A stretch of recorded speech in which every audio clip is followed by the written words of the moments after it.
Okay, everyone. So we had some trouble with these exercises. Let's take a look. Remember in chapter 4, we were talking about the you attitude. This is a new concept for you folks in this program. This is a 200 level course. All right. What you learned in English 110 and English 111, very important. You learn how to write sentences. You learn how to write looking at characters and analyzing situations. This is not the same. This is writing business letters, knowing who your audience is. All of you took business 100, or you will take business 100, or you should have taken business 100. And we know the purpose of a business is to make a profit. You cannot make a profit if you're writing or talking only about yourself. You have a product. I even mentioned this in the video, the orientation video to chapter 4. You have a product or a service that you want to sell. Some of you have your own businesses. You know exactly what I'm talking about. Some of you plan to have your own business. What is it that you are passionate about? Okay, and that's what's going to have to come across. But you're thinking about the customer. You remember years ago, some of you would remember this, excuse me, when we had um, the internet and how long it took for people to get involved in the internet. And then finally, when people realized what the internet was, and the way it was sold to you was the fact that you could do a lot of things on the internet. No one writing about the internet said, "Oh, it's the greatest thing. You should have this because the company, the internet provider, does this." They told you that you would be absolutely lost without having the internet. And obviously right now it proves their point. But you see the point that I'm making. This is what I'm talking about with a you attitude. You can't just use the word you and think that you have the you attitude. That's impossible. Who is your audience? Who are you addressing this to?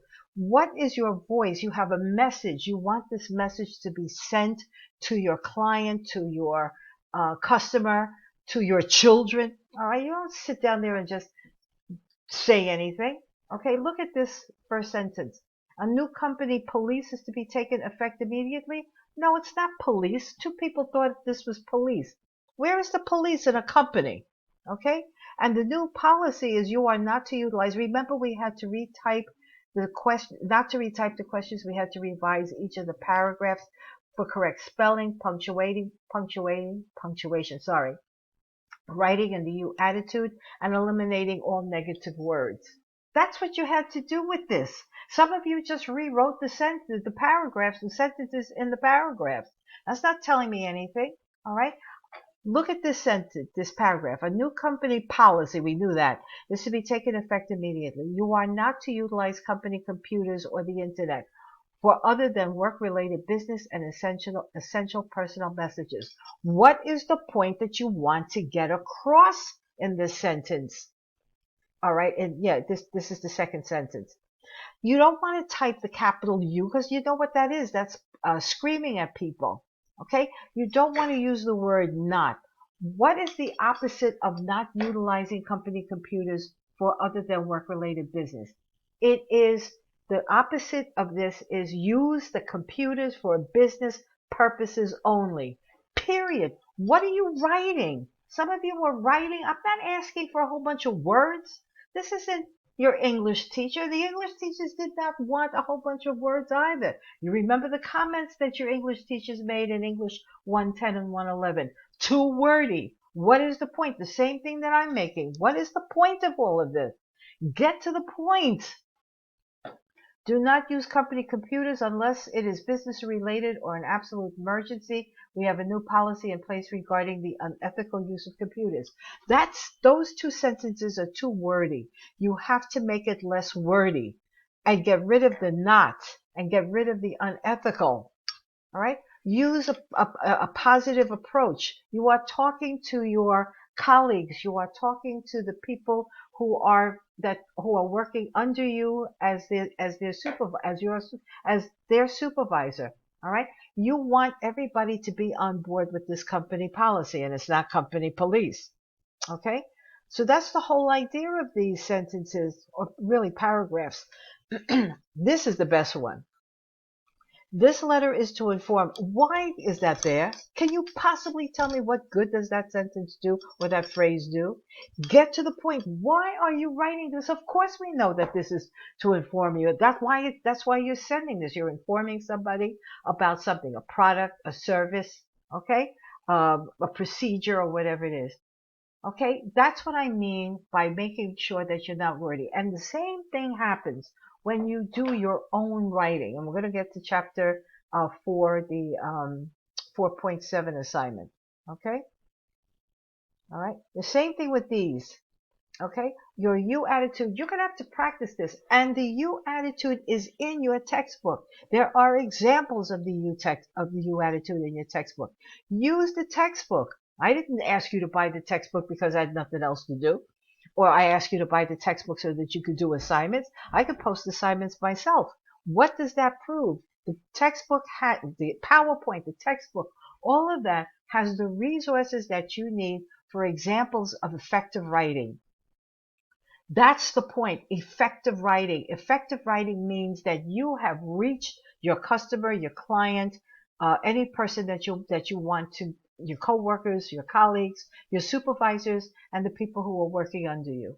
That's the point. That's the point. You got this across. All right. So you only get your point across when you get to the point. None of this fancy nonsense. Negative. Who in God's glorious name wants to see, unfortunately? Who wants to see that? What can you do? What can you do for an individual? We'll get into more of that later on with chapter 8. But that's why I ask you to revise this again. And you might have to revise it again and again until you get it right. And the best way to get it right the first time is to read the chapter. Okay?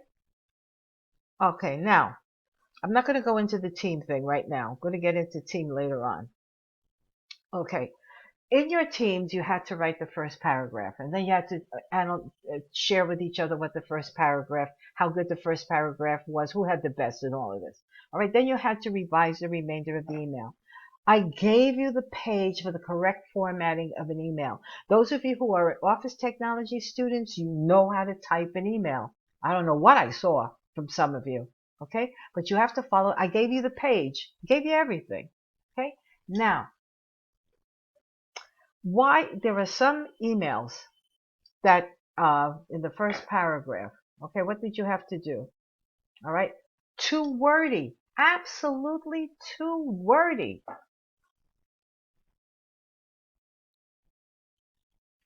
Okay. Okay, look at this. Obviously, we know that this is incorrect formatting. Now look at this sentence. This is something I hate to do. If it's something that you hate to do, what are you telling everybody about it for? What is the point of what you're writing? All of this negativity, I sincerely regret not, but I must correctly inform you that recently, who said anything was incorrect? Why are you writing this? Get to the point. This did not have to happen. Look at all of this not. Okay? And this is the best part because none of you are dense. How could you write this to your colleagues? How could you write this to the people who work under that, who are working under you as colleagues or coworkers? How could you tell people that they're not dense? You're already telling them that they're brain dead. You cannot put these things in there. All right. Just because it was in the original doesn't mean that you copy this over. You have to revise. You have to rewrite this. You have to take it apart. What's the point that the person is trying to make here? And see if you can make it better. You have to make it better. There is no way that you're going to send this out to anybody. And this isn't just one student. All of you did the same thing. Every single one of you. Every single one of you. All right. Now you have to proofread. Some of you need to proofread. I can't even believe that you allow yourself to submit work with misspelled errors. I could understand if you had trouble with the sentence structure, because for many of you, English is either a second or a third language or a fourth language. Okay? So that's understandable. But what's not understandable is typing misspelled words that you know. You're in a 200 level class, which means that you passed English 110 and you may be taking English 111 or you have taken English 111. Okay, you understand the point that I'm making? All of you are intelligent. No one is dumb. as this sentence says, because none of you are dense. That's horrible. That's an insult. Every one of you has something to say. Every one of you knows how to analyze.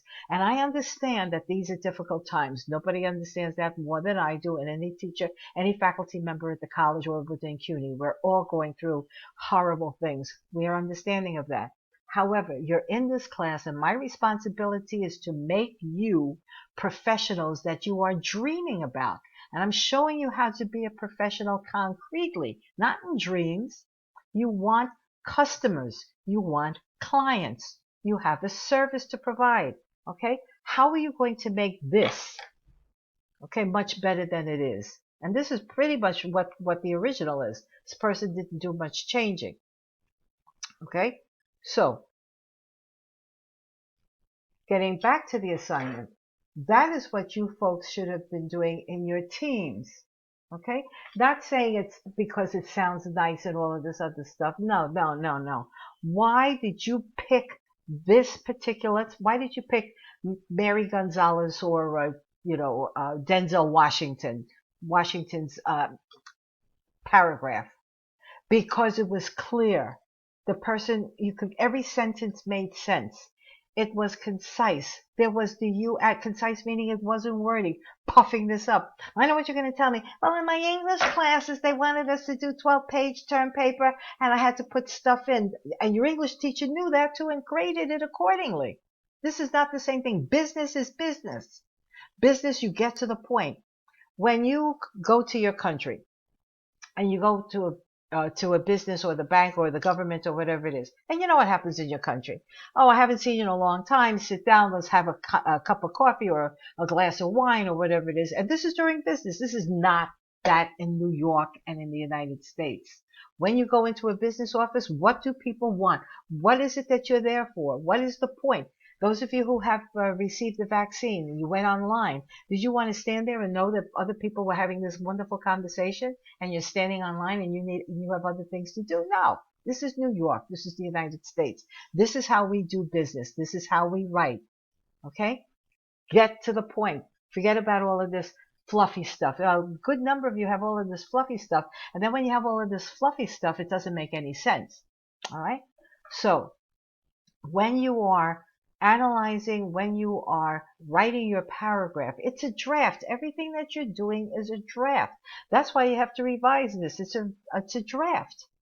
And anyone with points lower than from 7 and below has to revise. Anybody with points that are 8 and above do not have to revise. I even put the date. You choose not to revise your assignments. That is on you. You have a week to revise your assignments. All right? And if you don't understand something, I am here with my office hours. You have my text, my cell phone number. You can text me. Some of you have texted me. Some of you have sent emails. I respond as quickly as I can. But to sit there and say, as some of you did in the essay about teams, you didn't know what to do and you were floundering. Why didn't you send me an email? Why didn't the team manager send me an email? Why didn't the team manager say we need to see you during office hours? Hello? Isn't that what online teaching is all about?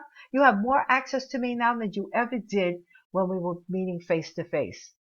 All right, so let's get this together, folks. All right, any questions about your grades? Okay, because I'm going to post the announcements. Any questions about your grades, please make sure to see me. But it is absolutely essential that you read the instructions of the assignments carefully, and that you revise all of these exercises so that you have the you attitude and positive expressions. Thank you very much. Bye-bye. Have a good week.